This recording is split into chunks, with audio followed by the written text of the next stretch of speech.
Hello and welcome back to the channel. If you liked that cinematic showcase, drop a like in the video down below. Now today we're talking about a game called Funfair, and today's video is not a sponsored review, but I was given this copy for free to talk about the game.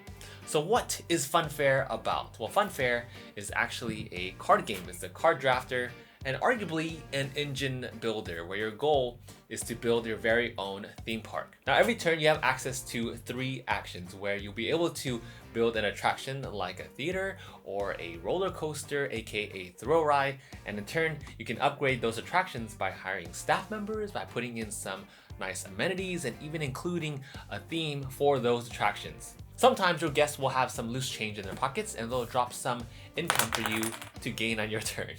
Other times, sometimes you won't like what you're building and you can demolish that card in your park entirely. Regardless, once you go back and forth with other players through all of these park actions, you'll eventually reach the guests and cleanup step where you start gaining more and more income for the bigger and bigger your park becomes. You even have these investors helping you build a super attraction that gives you an extra turn per round. Now ultimately, you score victory points from combo plays, fulfilling blueprint cards which kind of act as like achievement cards, and endgame bonuses from green reward cards. And this is our timeline for the review today about Unfair. Now as usual, let's talk about the components first. So it is a card game and components are very simple, but nonetheless you have very different thematic cards, a roller coaster miniature which tracks your current round, a pretty thick player board, and a Funfair player turn marker. Now I love how the designers of this game thought about player board orientation, because on one side, it works better if players are sitting across from each other. But let's say you're sitting side by side next to each other and the table is pushed up against the wall. Now you have another side of the board which accommodates for that as well. When a game makes it easy for you and convenient for you to play, I know it's the small details, but it's those details like that that adds to the player experience, and convenience goes a long way. Other than that, theme, like I mentioned earlier, is very strong, and you can see that throughout all of the components.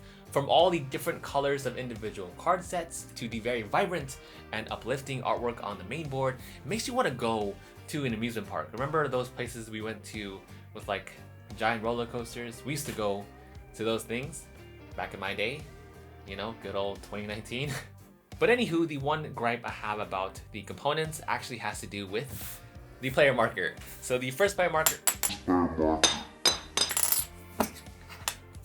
marker, honestly, it's not a big deal, and it has nothing to do with gameplay. It is purely aesthetics. However, I feel like a ticket standee is a little bit redundant because you can have a ticket literally by itself, instead of just printing a ticket on a standee. You know what I mean? I think it would have been more fun to choose like a merry-go-round or like a roller coaster, dance performers, a bucket of popcorn. But anyway, does that affect gameplay? Absolutely not. Speaking of, let's get to the fun part, which is gameplay. Now I love the overall pacing of this game. It continuously ramps up and you're constantly gaining more and more upgrades, more and more abilities from your staff, and therefore you're also gaining more and more revenue from things in order for you to upgrade and buy more things. It's this continuous, like, unsatiating round of wanting to upgrade your park to build bigger and better things, and I love that. Every round feels very fresh because for some games, every round feels a little bit repetitive. I think Funfair addresses having the same actions every turn in a unique way, in that your side goals are changing depending on what you're trying to fulfill. Let me explain. One turn, I could be spending all my actions to gain coins since I built 5 attractions. On my next turn, I could be scavenging the park deck instead to look for the deluxe quality upgrade in order to get my bonus victory points on my blueprint card. And blueprint cards are ultimately achievement cards. Blueprint cards do give you a penalty though if it's incomplete. So you're kind of balancing and gauging your blueprint cards to see whether or not they're worth pursuing and whether or not they are worth the risk. And then let's say for my third turn, I can see another player over there upgrading a lot for their thrill ride. So maybe that's kind of hinting to me, okay, maybe they have a blueprint that is tailored for thrill rides as well. So then I can take the last thrill ride upgrade from the market in order to prevent them from scoring some big points in the end game. So overall, there's this constant shift in mini goals, and that makes the game very interesting and also very rewarding, because once you fulfill one goal, it's on to the next one. And some goals are easy, some goals are medium, and some goals are like difficult to fulfill. So this added mix of different difficulty levels within the game entirely, and also within the Blueprint achievement cards, makes it fun. Now, I think there's one game mechanic that can be improved, and it has to do with the super attraction. Hear me out. I think this would really lift the gameplay. So each showcase or super attraction has unique artwork, but their abilities are all the same, meaning everyone gets access to the fourth turn action if you invest in this card. Now, I think it'd be really fun if you keep access to the fourth action. You also keep in the built-in upgrades, but then add in one more small little bullet point at the very bottom of the card.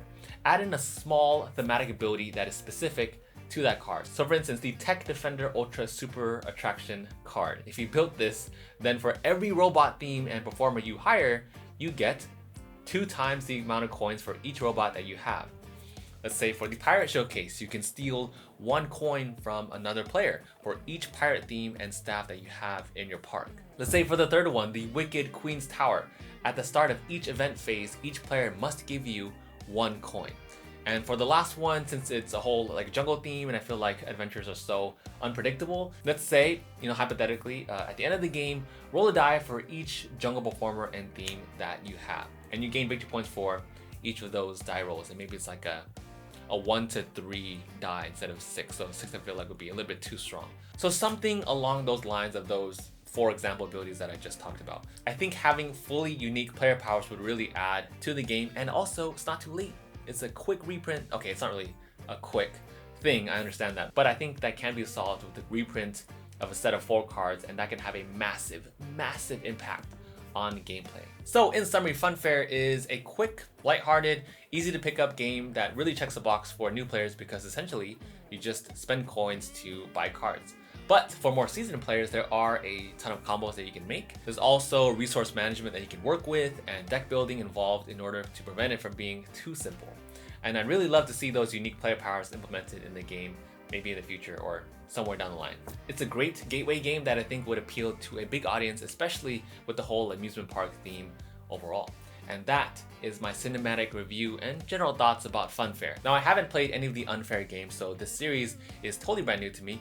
But more importantly, what are your thoughts about Funfair? Comment down below if this is something that maybe you want to pick up, or if it's something that you're interested in. And with that, have a wonderful rest of the week, and I'll see you all in the next video. You know what's fun is recording an entire video and realizing your microphone is not on. However, how about this brand new look for the studio though? It's looking real tasty and delicious for a brand new year. Yes.